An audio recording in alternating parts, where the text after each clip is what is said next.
Inducción electromagnética, parte 4. Corrientes de Foucault. Hagamos las siguientes observaciones. Tenemos tres chapas de aluminio que tienen el mismo tamaño, pero una está completa. Como tienen el mismo largo, si las colgamos de ese orificio y las ponemos a oscilar, el periodo de oscilación en un péndulo depende de la longitud. Como la longitud es la misma, el periodo será el mismo para las tres chapas. La diferencia que vemos en las chapas es que una es completa, la otra tiene ranuras y la otra, las ranuras llegan hasta el final. Vamos a introducir la chapa en un campo magnético entre los polos de un imán y vamos a poner a oscilar ahora la chapa de aluminio.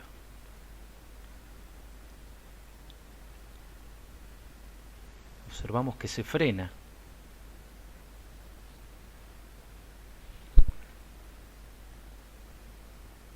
Visto de frente vemos que no es que está chocando contra los imanes, sino que se frena al moverse en torno al campo magnético.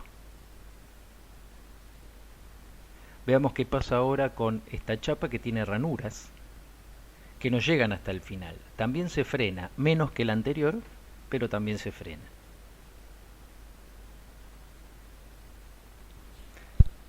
Vemos que oscila un poquito más. ¿Y qué pasa ahora si ponemos la chapa que está con las ranuras abiertas en forma de peine?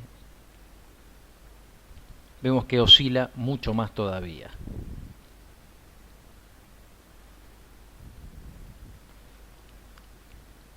Vamos a tratar de determinar qué es lo que está pasando en esta situación. Corrientes de Foucault. Estas corrientes aparecen en bloques metálicos conductores, donde predomina la superficie o el volumen. Esto no se da en conductores filiformes, es decir, que tienen forma de hilo, donde predomina la longitud sobre las otras dimensiones. Cuando un conductor se mueve dentro de un campo magnético, o bien cuando el campo magnético es variable, el movimiento relativo causa una circulación de electrones o corriente inducida dentro del conductor, como ya vimos. Si predomina la dimensión superficial o volumétrica en el conductor, los electrones libres se ponen en movimiento en circuitos cerrados, originando corrientes que llamamos parásitas o de Foucault. Estas corrientes circulares o de Foucault crean campos magnéticos que se oponen al campo magnético inductor, como ya vimos en los videos anteriores.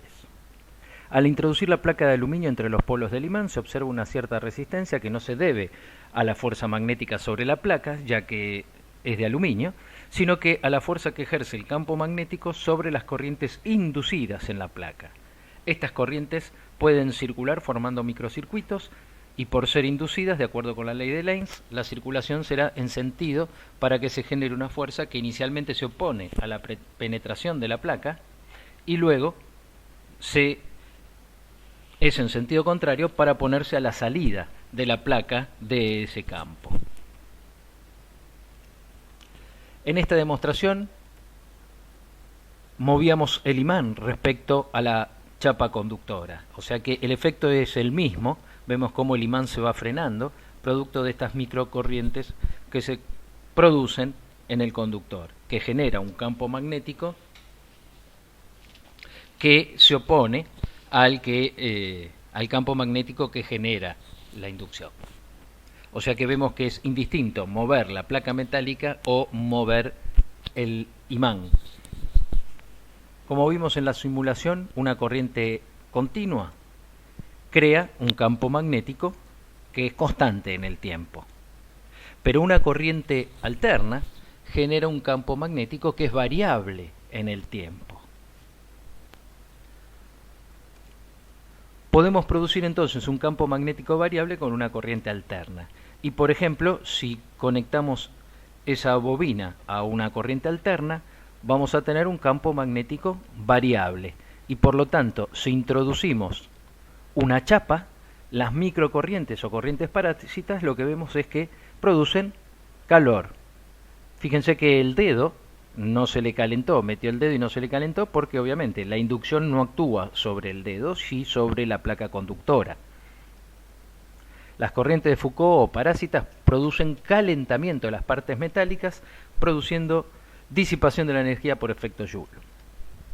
Con el objetivo de no perder eficacia por corrientes parásitas, los núcleos de hierro de las máquinas eléctricas se construyen en paquetes de láminas finas que se barnizan por una de las caras para separarlas y se disponen de manera que el campo magnético sea paralelo a su plano.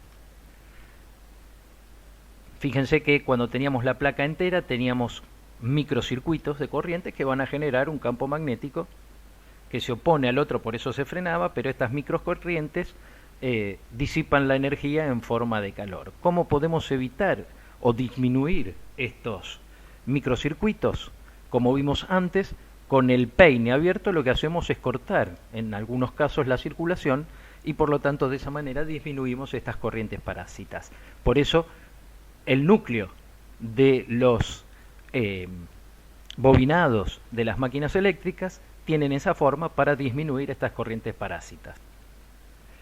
Para disminuir también las corrientes parásitas se suelen usar núcleos de ferrita, que es una aleación de hierro con níquel y zinc o magnesio, que debido a su baja conductividad o alta resistividad eléctrica y su alta permeabilidad magnética, permite concatenar las líneas de campo, pero no producir, al tener mucha resistencia, no producir esos microcircuitos.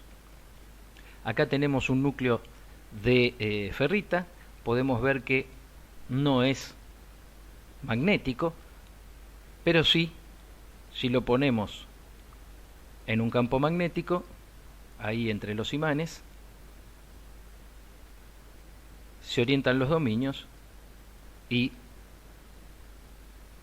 es atraído por los imanes. O sea, tiene alta permeabilidad magnética y permite concatenar bien las líneas de campo magnético, pero, como decíamos antes, está puesto al máximo alcance de resistencia y vemos que, si bien estamos midiendo resistencia, en ese caso ni siquiera llega a medir cuál es el valor de esa resistencia, no nos da el alcance del instrumento.